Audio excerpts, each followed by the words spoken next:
Welcome to my course on the baseball swing.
The first thing I want you to do is film your swing as it is now.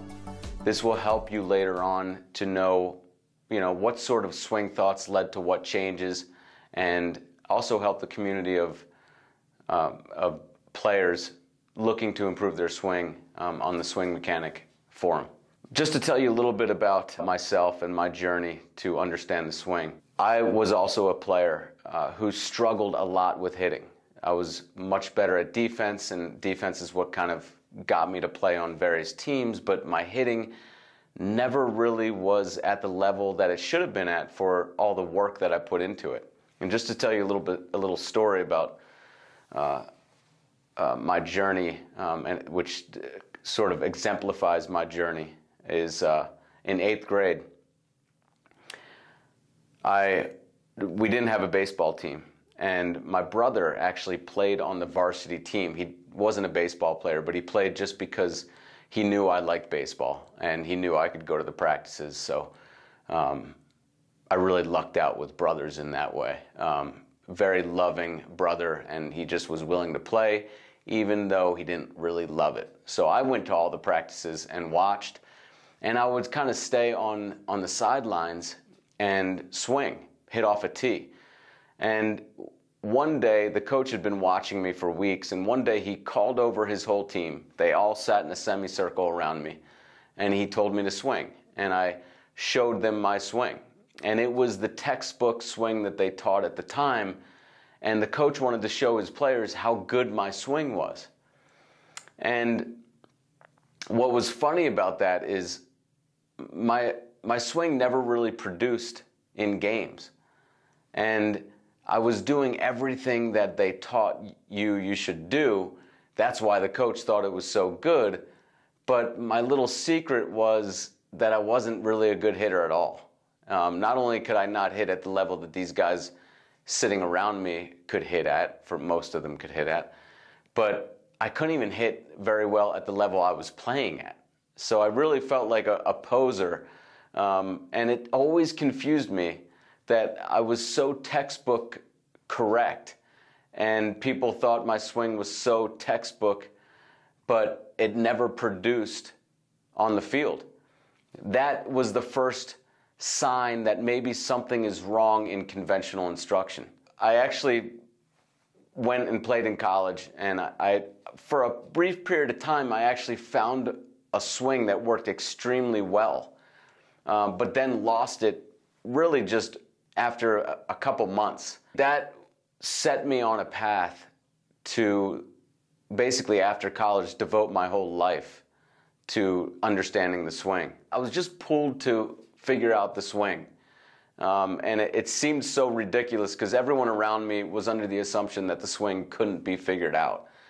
People just kind of operate under the assumption that, everyone has to find their own swing, and it's not something that can be figured out. But my whole mentality, my whole approach was, I'm going to try to figure this thing out. There's something to figure out here. And so I was never really on the same page as those around me. But I went on this journey to really understand the swing.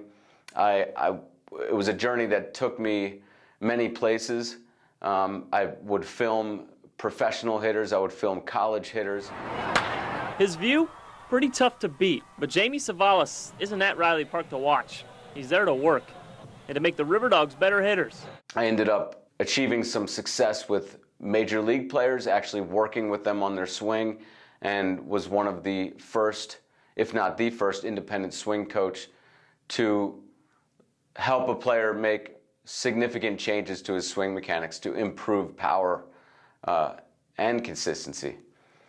And so I was mentioned in some, national publications, some best-selling books, and but then, honestly, I didn't love the feeling of feeling like, you know what, I still don't have the swing fully figured out.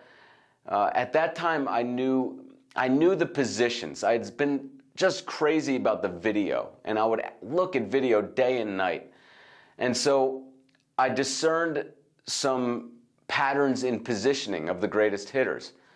But all I really did when training hitters was I tried to force these positions that I saw in the best hitters into their swing. I would kind of force them into it. And it would work. It would work especially well if somebody was really lacking in power, lacking in consistency, and really flippy with the hands. It would make them, give them much better positions through the swing, but it just wasn't this smooth action that I was really looking for, and that, frankly, I saw in the greatest hitters. When you analyze video, it's not just analyzing the positions. The positions tell you a lot. But the full speed video also gives you a lot of information. And when I watched that, it was clear that these guys were doing a fluid movement. And so they were feeling something simple that other people weren't feeling. That along with the fact that when you ask all the great hitters, whether it's a great hitter on your team or even at the highest levels, they often don't seem to know what is separating them. So I was starting to understand that, okay, there is a secret to the swing. There's some sort of feel, but this feel isn't felt in the greatest hitters. They just kind of do it naturally. To them, they don't really know that they're doing something different, but there is something. It was pretty clear to me that there is something. Anyways, I removed myself from teaching, and that way I could kind of look into the swing a little bit more. Again, I would basically go back to the drawing board. I had tested my theories out at the highest levels, and they worked pretty well. But I knew there was something missing, so I went back to the drawing board. And the way I study the swing is I take swings. I record my swings. Most of my swings I'm taking off of a tee. I'm looking at the ball flight.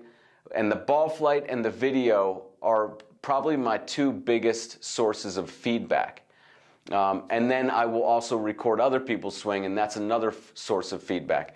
I see how they do. Are they a great hitter? Do they hit with effortless power? And then I look at their positions and their movements on video, and I compare it to my own positions and movements. Well, after a period of time, my right hip just started to give. And I went to see a doctor, and he said that, yeah, you have pretty bad arthritis. You're going to need hip replacement at some point, but you're too young for now. Just stop swinging.